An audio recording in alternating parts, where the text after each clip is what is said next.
વડોદરા મહાનગરપાલિકા એક સ્વાયત્ત સંસ્થા છે। તમારા મારા અને જનતાના વેરાથી ચાલતી આ સંસ્થા છે। આ સંસ્થાની ઘણી બધી જવાબદારીઓ છે, એ જવાબદારીઓ નિભાવતા નથી। માહિતી અધિકાર અધિનિયમ 2005 હેઠળ માહિતી માંગવામાં આવી હતી। કેટલી ફાઇલો અઢળ છે, ગુમ છે, ત્યારે આજે રોડ વિભાગની 7 ફાઇલો ગાયબ છે, અઢળ છે, તેવો પત્ર આપ્યો છે।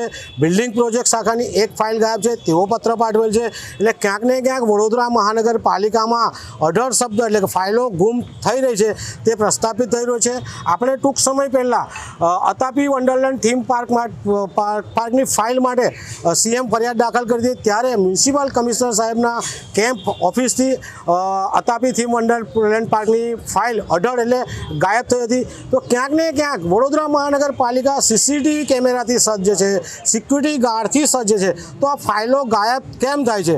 ગાયબ થવાનું એક કારણ એ પણ આવે છે કે કોન્ટ્રાક્ટર અને અધિકારીઓ જ્યારે મસ્ત મોટા ભ્રષ્ટાચાર કરતા હોય છે ત્યારે આવી ફાઇલો ગાયબ થતી હોય છે। આજે આવેદનપત્ર આપ્યું છે અને જણાવ્યું છે કે જે વિભાગની ફાઇલો ગાયબ થઈ હોય તે વિભાગના અધિકારી સામે પોલીસ ફરિયાદ દાખલ કરે તેવી અમે માંગ કરી છે।